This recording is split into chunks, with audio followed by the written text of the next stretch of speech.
Everyone, welcome back to the channel. और आज हम लोग स्टार्ट करने वाले हैं मैक्रो इकोनॉमिक्स में एक और नया यूनिट, नया चैप्टर, यूनिट नंबर 4, जिसमें बस एक ही चैप्टर है हमारा, गवर्नमेंट बजट। यूनिट नंबर 3 को हमने अभी स्किप किया है, उसमें काफी इंपॉर्टेंट टॉपिक है aggregate demand and aggregate supply. तो इस यूनिट को कंप्लीट करने के बाद मैं उस यूनिट नंबर 3 पे भी जाऊंगा, उसको भी कंप्लीट करूंगा। फिलहाल आप यूनिट नंबर 4 में आ रहे हो, गवर्नमेंट बजट। अब जनरली गवर्नमेंट बजट जो है वो काफी बड़ा चैप्टर नहीं है, 2 से 3 वीडियो में ये कंप्लीट हो जाएगा। उसके बाद मैं जाऊंगा यूनिट नंबर 3 की ओर। तो सबसे पहले गवर्नमेंट बजट, आज का वीडियो काफी छोटा होगा, इसमें 2 से 3 टॉपिक हमने कवर करने हैं। इसमें सबसे पहला टॉपिक है meaning of government budget, objectives, उसके ऑब्जेक्टिव्स क्या क्या है, और कंपोनेंट या स्ट्रक्चर, बजट के क्या क्या कंपोनेंट हो सकते हैं, क्या क्या स्ट्रक्चर हो सकते हैं। तो आओ जल्दी से हम लोग स्टार्ट करते हैं चैप्टर्स को। सबसे पहला meaning of government budget. Government budget क्या होता है? तो देखो यहाँ पे लिखा हुआ है government budget is an annual statement. सबसे पहले इस पे फोकस करना है कि गवर्नमेंट बजट एक एनुअल स्टेटमेंट होगा, ईयरली बनाया जाएगा, शोइंग आइटम वाइज रिसिप्ट, जो कि गवर्नमेंट के 1 by 1 रिसिप्ट को शो करेगा। अब ध्यान रखना है यहाँ पे कि ये बजट किसका होगा, सरकार का होगा। अब जैसे आप अपने घर के लिए बजट बनाते हो, उसी तरह से गवर्नमेंट भी कुछ ना कुछ बजट बना के चलती है। And expenditure during a fiscal year, यानी फिस्कल ईयर एक ऐसा ईयर होगा जो 1 अप्रैल को स्टार्ट होगा और 31 मार्च को कंप्लीट हो जाएगा। तो एक ऐसा एनुअल स्टेटमेंट जो गवर्नमेंट के आइटम वाइज इनकम और एक्सपेंडिचर को शो करता है कि गवर्नमेंट क्या क्या इनकम करने वाली है और क्या क्या खर्चा करने वाली है।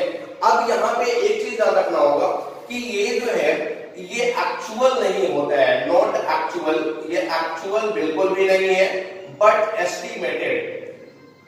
ये गवर्नमेंट का एक एस्टिमेशन होता है कि गवर्नमेंट क्या क्या करने वाली है, तो ये एक्चुअल नहीं है, एस्टिमेटेड होता है। अब ध्यान रखना है, गवर्नमेंट बजट क्या होगा, एनुअल स्टेटमेंट होगा जो गवर्नमेंट के आइटम वाइज रिसिप्ट्स और एक्सपेंडिचर के एक्सपेक्ट को शो करता है ड्यूरिंग ए फिस्कल ईयर। ये एक्चुअल नहीं है, बट एस्टिमेटेड होता है। क्लियर?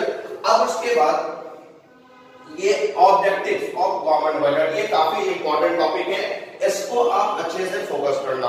अब देखो यहाँ पे there are 6 objective of government budget. Objective का मतलब कि गवर्नमेंट बजट का क्या ऑब्जेक्ट है, गवर्नमेंट बजट क्यों बनाया जाता है। तो मेनली यहाँ पे सबसे पहला जो ऑब्जेक्ट है reallocation of resources. Reallocation of resources का मतलब है कि जो भी गवर्नमेंट को सोसाइटी से रिसोर्सेस मिले हैं, सोसाइटी से रिसोर्सेस प्राप्त किए हैं, गवर्नमेंट उसको डिस्ट्रीब्यूट करती है। तो डिस्ट्रीब्यूट इस तरीके से गवर्नमेंट करती है कि गवर्नमेंट का कुछ सोशल वेलफेयर भी हो जाए और कुछ प्रॉफिट मैक्सिमाइजेशन भी हो जाए, यानी गवर्नमेंट समाज के कल्याण के लिए भी कुछ काम कर ले और कुछ अपना प्रॉफिट भी कमा ले। तो इस तरीके से अरेंज करना, जैसे अरेंजमेंट करने के लिए गवर्नमेंट क्या करते हैं, कुछ टैक्स कंसेशन प्रोवाइड कर देती है या कुछ टैक्स सब्सिडीज प्रोवाइड कर देती है और कई जगह पे ये टैक्सेस को बढ़ा देती है। तो उससे गवर्नमेंट का कुछ सोशल वेलफेयर, इकोनॉमिक वेलफेयर भी हो जाता है और प्रॉफिट मैक्सिमाइजेशन भी हो जाता है। अब यहाँ पे हम लोग एग्जांपल ले सकते हैं जैसे वाइन का, कि वाइन जो होता है ये सबको पता है कि सबके लिए हार्मफुल है। वाइन का जो भी वाइन लेते हैं या वाइन का ड्रिंक करते हैं जनरली वो सबके लिए हार्मफुल है। तो गवर्नमेंट यहाँ पे क्या करेगी, वाइन पे टैक्सेस को बढ़ा देगी।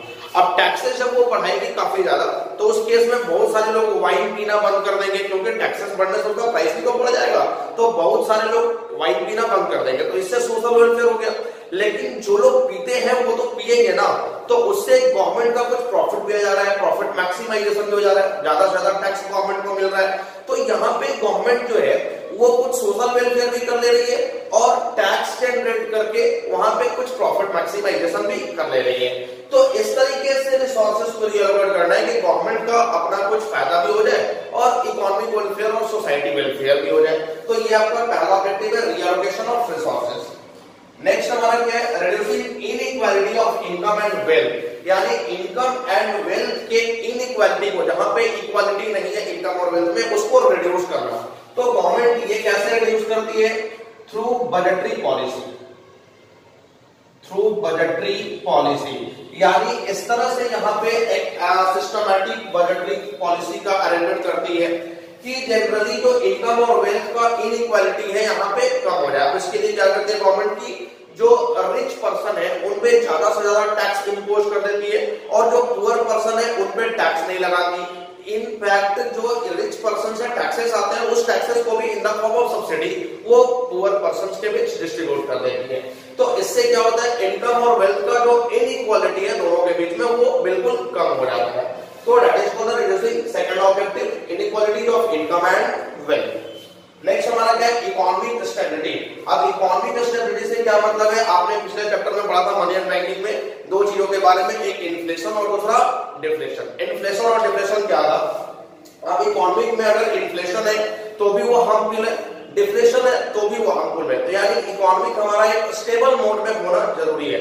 अब यहाँ पे इस तरह से प्रॉपर अरेंजमेंट करती है जनरली बजट का गवर्नमेंट कि अगर इन्फ्लेशन का सिचुएशन है तो उसको भी कंट्रोल करना है, डिफ्लेशन का सिचुएशन है तो उसको भी कंट्रोल करना है। अब अगर गवर्नमेंट को लगता है कि यहाँ पे इन्फ्लेशन है, गवर्नमेंट को लगता है कि इन्फ्लेशन है, तो गवर्नमेंट वहां पे क्या करेगी, इन्फ्लेशन कब होता है, जनरली इन्फ्लेशन तब होता है जब aggregate demand is greater than aggregate supply, यानी डिमांड चीजों का ज्यादा है सप्लाई से। तो आप याद करो पिछला यूनिट को मनी एंड बैंकिंग में कि डिमांड ज्यादा कब होता है, जब लोगों के पास पैसा होता है। अब लोगों के पास पैसा होता है, डिमांड बढ़ता है, डिमांड बढ़ता है तो इन्फ्लेशन बढ़ता है। तो उस केस में गवर्नमेंट क्या करेगी, इन्फ्लेशन के सिचुएशन को कंट्रोल करने के लिए कि गवर्नमेंट अपना खर्चा घटा लेगी। इकोनॉमी में पैसा जाने ही नहीं देना है, गवर्नमेंट अपना खर्चा घटा लेगी। खर्चा घटाएगी तो जनता में पैसा जाएगा नहीं, पैसा नहीं जाएगा तो उनका डिमांड घटेगा, डिमांड घटेगा तो इन्फ्लेशन वाला सिचुएशन था वो ऑटोमेटिकली कंट्रोल हो जाएगा। सिमिलरली अगर यहाँ पे डिफ्लेशन का सिचुएशन है तो डिफ्लेशन का सिचुएशन कब होता है, when aggregate demand is less than aggregate supply, यानी लोगों के पास पैसा नहीं है, उनका डिमांड नहीं है तो डिफ्लेशन का सिचुएशन है। अब वहां पे गवर्नमेंट क्या करेगी, लोगों में पैसा जाना चाहिए तो गवर्नमेंट अपना खर्चा बढ़ा लेगी, खर्चा बढ़ा लेगी तो जनता में पैसा जाएगा, पैसा जाएगा तो उनका डिमांड बढ़ेगा, डिमांड बढ़ेगा तो जो डिफ्लेशन वाला सिचुएशन था वो कहीं ना कहीं कंट्रोल हो जाएगा। तो थर्ड ऑब्जेक्टिव हमारा क्या है, इकोनॉमिक स्टेबिलिटी, यानी इकोनॉमी के स्टेबल मोड में होना जरूरी है। Next, management of public enterprises. Public enterprises का मतलब कि कुछ गवर्नमेंट इंटरप्राइजेज है या कुछ पब्लिक एंटरप्राइजेज है जो गवर्नमेंट सोशल वेलफेयर के लिए एस्टैब्लिश की थी। अब गवर्नमेंट इस तरीके से बजट बनाती है कि कहीं ना कहीं इन पब्लिक एंटरप्राइजेज को भी कुछ ना कुछ फंडिंग्स प्रोवाइड किया जाए, क्योंकि अगर इनको फंडिंग्स प्रोवाइड किया जाएगा तभी तो ये चलेगी, सोशल वेलफेयर का काम करेगी। अगर इनको फंडिंग ही नहीं मिलेगा तो फिर ये चलेगी कैसे।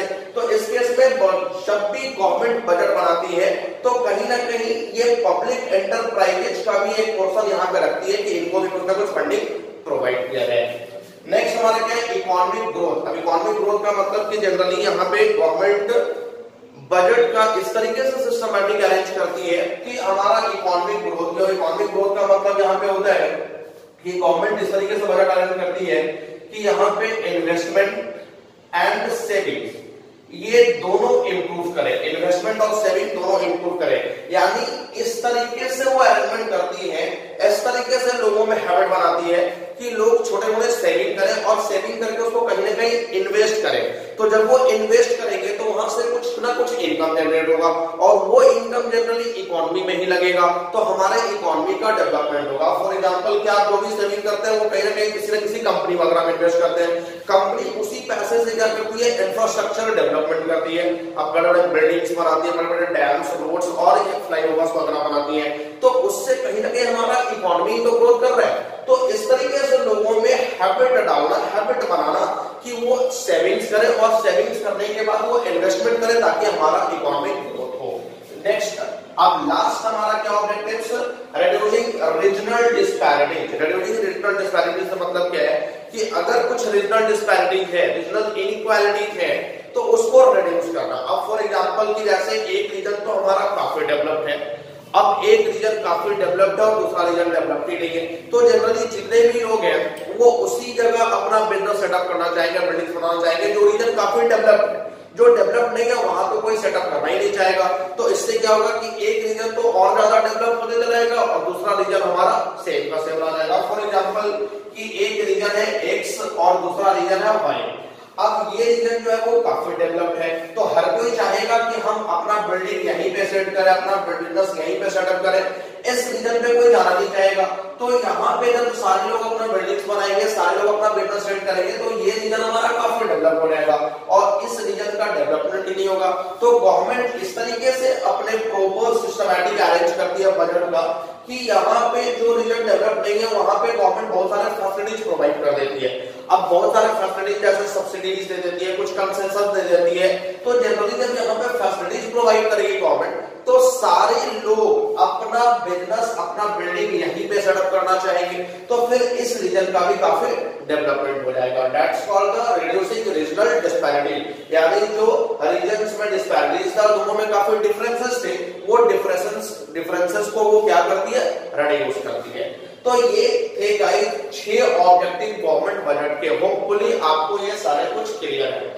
अब उसके बाद moving forward to the next topic, structure और कंपोनेंट ऑफ बजट, यानी जनरली जो बजट है उसका क्या स्ट्रक्चर होगा और क्या कंपोनेंट्स होंगे। तो मेनली बजट जो है वो 2 तरीके का बनाया जाता है, एक होता है हमारा रेवेन्यू बजट और एक होता है हमारा कैपिटल बजट। रेवेन्यू बजट का मतलब कि जो गवर्नमेंट के रेवेन्यू एस्पेक्ट को शो करेंगे, यानी जो रेगुलर बेसिस का एक्सपेंडिचर या इनकम है उसको शो करेंगे, और जो कैपिटल बजट है वो गवर्नमेंट के एसेट्स और लायबिलिटीज को शो करेंगे।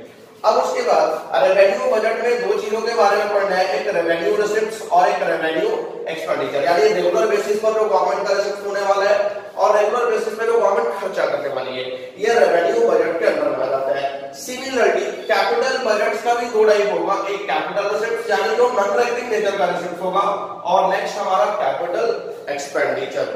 अब जो नेक्स्ट वीडियो हमने कवर करना है वो इसी टॉपिक्स कंपोनेंट या स्ट्रक्चर ऑफ बजट के बारे में कवर करना है, यानी एक वीडियो इस साइड में आएगा, एक वीडियो उस साइड में आएगा, और ये चैप्टर हमारा हो जाएगा ओवर। तो होपफुली कि आपको ये सारा कुछ अच्छे से क्लियर है। अगर किसी भी तरह का कोई प्रॉब्लम है तो आप कमेंट सेक्शन में मैसेज कर सकते हो, वहां पे आपके डाउट को क्लियर कर दिया जाएगा।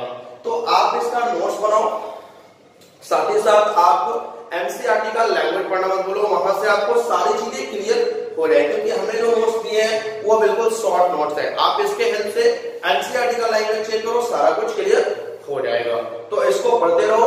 नेक्स्ट वीडियो लेकर के हम आते हैं कल, और कल इसका बाकी का 50% टॉपिक जो है कवर हो जाएगा, और उसके बाद एक वीडियो और आएंगे और ये चैप्टर हमारा कंप्लीट। तो इसको आप पढ़ते रहो और वीडियो को लाइक और शेयर करना बिल्कुल भी मत भूलो। Thank you.